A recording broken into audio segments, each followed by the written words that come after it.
marché bi nga xamante ni tey moo fi nekk di chef de Alla Sylla mi nga xamante ni tey ku ne xam na ni si liggéeyam ci marché bi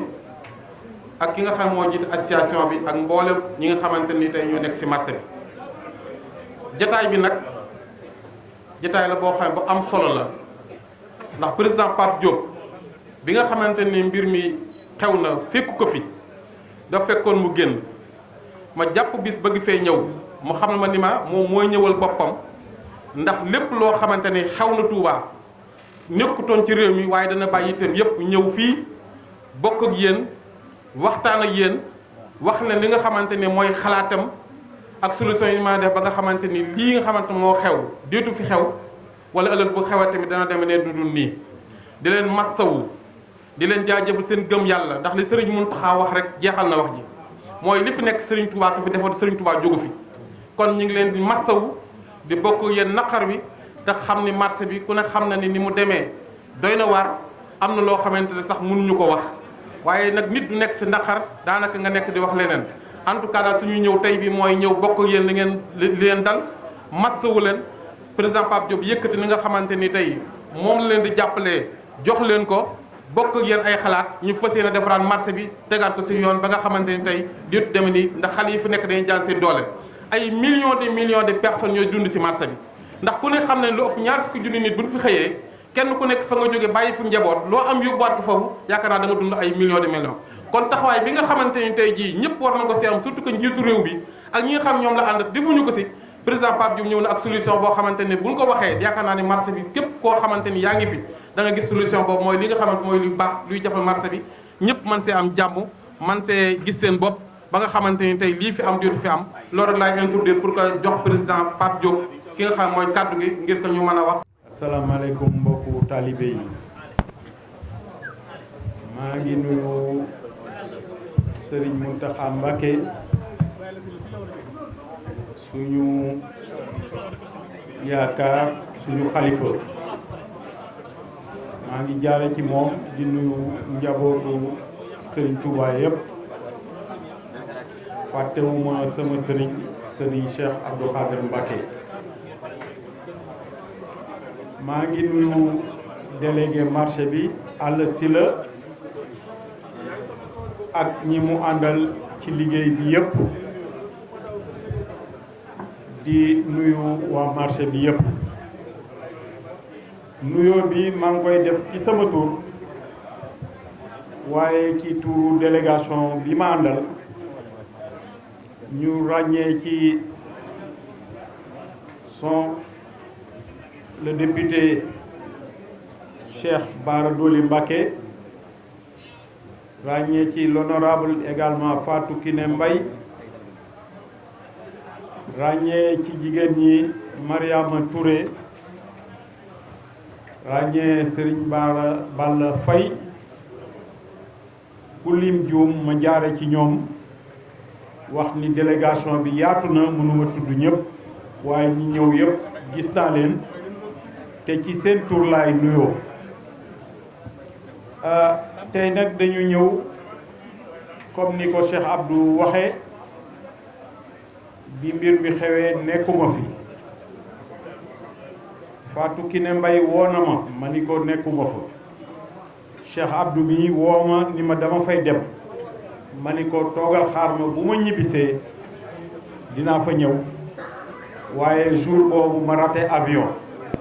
ñibbisiwuma kon bi ma ñëwee bërki biig ci guddi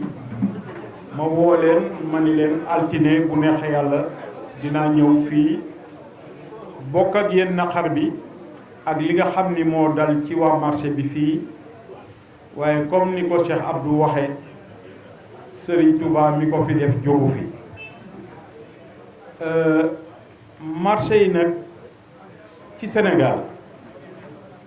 bii mooy lakk bu mujj bi waaye série bi gudd na war nañ ci am ay xalaat yu yaatoo yaatu ba nga xam ni marché Sénégal dootul lakk mën naa wax ni président Macky Sall am na programme de rénovation et de réhabilitation des marchés waaye programme boobu bañ ko waxee ak léegi boobu ba tey kenn gisagu ko ma wax ni programme boobu pour man du programme bi nga xam ni moo gën ndaxte àddina dafay dox gis nañu surtout actuellement bi ñu jógee ci pandémie bi xam nga notre économie actuellement est à terre, ce qui explique la rareté également des ressources. kon bu fekkee ni programme étatique boobu la ñu war a topp lu gudd lay doon te Sénégal urgence la ñu tabaxaat marché yi réhabilité leen ba nga xam ni lii dootu fi am man may proposer pour état bi mu faciliter la mise en place d'une société privée kooku nag nature juridique bi c'est à déterminer lii contenu bi aussi loolu yëpp wax la idée la boo xam ni bu yaatu la mise en place d'une société privée nga xam ni day am comme mission mu tabaxaat marché yi waaye au-delà de tabaxaat dañu pour man sama xalaat dañ leen a war a jox gestion marché yi ndaxte marché yi buñ ko tabaxee aussi yéen ñi ci nekk gis ngeen toilette yi ni muy salté entretien bi ça fait défaut mais société la boo xam ni composition bi mën na nekk état les privés et les commerçants mais état li utilité am dans cette société mooy day indi garantie pour cette société dina mën a leb non seulement dans toutes les banques avec la garantie de l'État mais également dafa am système financier boo xam ni moo am dans le monde société boobu dina mën a lever des fonds sur le marché obligataire bu ko defee nag état mooy jox mission société boobu marché Touba moom ngay commencer marché Diourbel marché Kaolack ainsi de suite parce que gis ngeen ni marché Touba souvent day am ay problème Kaolack aussi mais au-delà des incendies marché yi ci boppam la ñu war a defaraat yépp jox ko structure boo xam ni lu fa yàqu dina ko mën a defar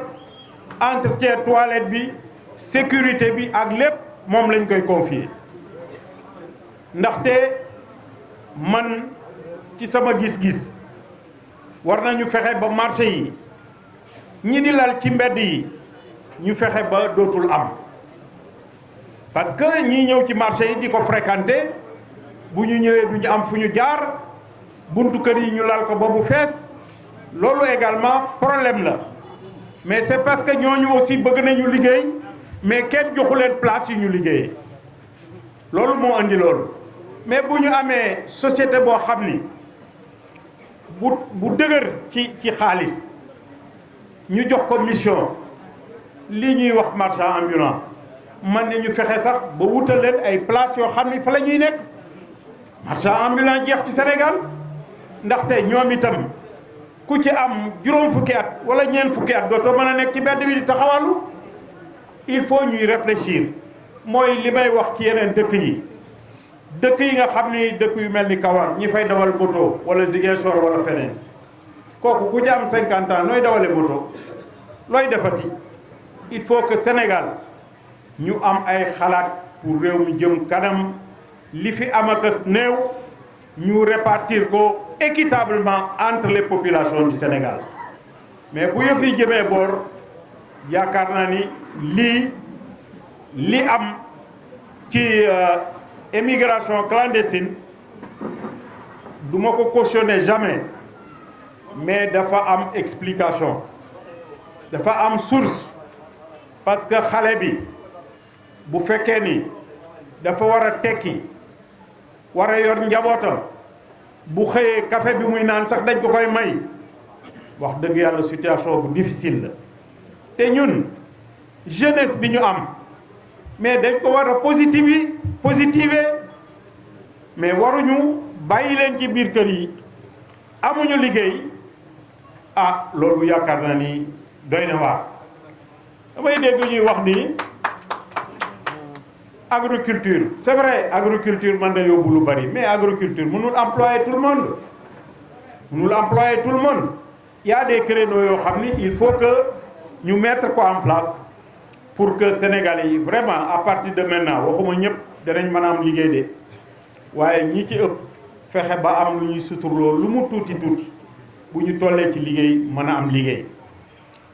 Autre chose également xale yi dañu toll ci liggéey kenn amul formation man ci sama gis-gis pour le Sénégal de demain école primaire yi ak même daara yi parce que man dama bokk ci ñi nga xam ni dañuy xalaat ni Sénégal ñi génne ci école française bi mënuñu ko defar ñoom rek c'est pas possible ñi génne ci daara yi jànge Égypte jànge Maroc jànge fu nekk ñenn ñi nekk ingénieur ñenn ñi nekk ay docteur te bu ñu ñëwee parce que jànguñu tubaab ñu ni fonction publique mënu leen a jël loolu également foog ñu am ci ay xalaat parce que bu ñu def suñu bopp ay tubaab duñ ko nekk jamais langue outil la mi ngi mel marteau bi ngay jël pour daaj ñun rek Afrique der bu ñun rek ñoo fi am ce complexe là ñii di làkk anglais ñii di làkk tubaab boo demee dans le Moyen-Orient réewu arabe yëpp ci seen administration arabe la ñuy làkk boo demee Asie réew yëpp seen làkk la ñuy làkk boo demee Europe Allemagne seen làkk la ñuy làkk boo demee Belgique ñenn ñi français la ñuy wax ñenn ñi di wax néerlandais nga dem Italie seen langue la ñuy làkk bu ñu génnee nag jàng nañ anglais pour bu ñu génnee bu ñu demee ku déggul seen langue ñu wax ak moom ñun tubaab yi loolu rek la ñu waroon a jariñ bu ko defee ci biir administration bi ku jàng arabe ku jàngul arabe sax mën nga cee dugg boo jàngee bind parce que dañu war a transcrire nos langues nationales nit ki ci langue bi nga li nga nàmp li nga ci mën a jàng ak fa nga ci mën a egg mënoo ko egg mukk ci beneen langue te nag il est temps ñu repenser suñu éducation man dama bokk ci ñi nga xam ni li ma bëggoon a wax léegi école primaire yi nekk ci Sénégal moitié bi wala le tiers ak lycée yi comment dirais-je collège yi dañ koy defar ay école technique parce que xale yi bu ñu ku am certificat mënoo wut liggéey ku am BFM mënoo wut liggéey ku am bac mënoo wut liggéey léegi licence sax mënu la jox liggéey waaw kon jàng bi wax dëgg yàlla bu doon métier mu jox la liggéey kon école yi dañ leen transformer métier yi bari na boo demee ci réew yu mag yi par exemple France li ñuy wax artisanat c'est le premier poste budgétaire de la France moom mooy li nga xam ni mooy ëpp xaalis bu muy dugal ci budget France waaye Sénégal bu ñuy artisanat ñu defee ni ñi yett ay bant la ak yooyu y a au moins plus de 100 métiers dans l'artisanat kon nag Sénégal war nañoo jàngalaat nit ñi parce que pour le Sénégalais de demain yaakaar naa ni baykat bi war na koo jàng maçon bi war na koo jàng menuisier bi war na ko jàng mécanicien bi war na am école bu mu ko jàngee tailleur bi war na ko jàng ba nga xam ni ëllëg le Sénégalais de demain pourra faire face à ce monde de globalisé ndaxte monde bi léegi dafa nekk benn monde boo xam ni benn la information bi ngay am léegi Sénégal mooy wër àddina bi li ngay def Sénégal mooy wër àddina bi kon war nañu ba fexe ba nga xam ni le Sénégalais de demain pourra faire face à ce monde-là waaye nag pour pouvoir faire face à ce monde-là il faut ñu am wéeruwaay nit da ngay am wéeruwaay ñun nag ñun jullit suñu wéeruwaay du dara lu dul alxuraan xale yi foog ñu jàngal leen alxuraan ndaxte alxuraan dënn bu mu jiitu dara mënatu ko fees waaye sinon bu ñu bàyyee xale yi ba ëllëg ak moyen de communication yi am qualité citoyen bi ñuy am ëllëg de yaakaar naa ni duñ ko mën a définir parce que ñi ngi commencé mi ngi commencé sax parce que bu ñu gisee ñu naan réseaux sociaux yi ñi ngi ciy def lii ñi ngi ciy wax lii ñi ngi fi wax lii parce que dañoo préparé gul suñu population kon mbokku Touba wax dëgg yàlla lii am fii metti na trop ñi ngi leen di masawu bu baax a baax li am nag mooy comme président Macky Sall nee na dina ko defaraat très rapidement ñu ñaan très rapidement mu ñëw mais defar bi dafa am ay conditions parce que foog ñu ñëw waxtaan ak waa Touba yi techniciens yi seet ni ngeen ko bëggee yéen itam ngeen joxe seeni xalaat waaye toog Dakar rek ci bureau yi defar ay plan ñëw imposer leen ko loolu aussi yaakaar naa ni du defar dara kon nag ñi ngi ñaan loolu bu ko déggee marché bi am na ay responsable mu ñëw ànd ak responsable yi ak élus yi nga xam ne ñoo nekk Touba parce que ñoom itam am nañ ci seen xalaat ngeen bokk liggéey ba ëllëg ñu def fi marché bu mucc ayib parce que yaakaar naa ni marché Touba nekk na loo xam ni ci économie Sénégal képp kuy chef d'État rek war nga xam ni du marché rek mais marché la boo xam ni buy liggéey ci économie la parce que bu ñu seetee sax ci campagne agricole arachidière li ci commerçant Touba yi di liggéey ci Sénégal lu am solo la kon loolu moo tax ma yaakaar ni il faut que mu associer waa Touba yi pour mën a reconstruire le marché Ocass de Touba. ci dëkkam ci wàllu taalibe ndax ku dégg taalibe moo ñu ci mag kon tamit ñun dañ koy dalal rek ci wàllu taalibe gi bañ a dugg ak moom torop ci politique bu mu ëpp ndax suñu mag la suñu lépp la daal li mu ñuy digtal dégg nañ ko lim ñuy xalaatal dégg nañ ko kon ñun ñu ngi koy daal wax ni ko ci suñu maguk taalibe bi mu doon ñoo ngi koy wax ni ko ci wàllu googu ñu ngi ko ci bàyyee xalaatam mu xalaatal ñu waaye nag ci lu bari tamit dama koy xalaatal ni ko ñun Touba dafa am lu nga xam ni dafay xew Touba day dëkk bu nga xam ni spécial la bari na lu fi waay yéene bëgg ko te xëy na danga ko bëggee doo ko ni mane parce que loolu fi ma ci duggee mooy gis nga ku fi yor këram mu mel na mu war a mel waaye taxul mu mën koo joxe banque ñi fiy liggéey ci marché bi tamit nekk ay commerçant muy mag ñi muy ndaw ñi am nañu yàkkamti ñu defar mais am na ñooñu tamit yàkkamtiwuñ parce que tamit ñoo moom seen alal te defaru marché daanam xam li ciy xew muy mën nga koo defar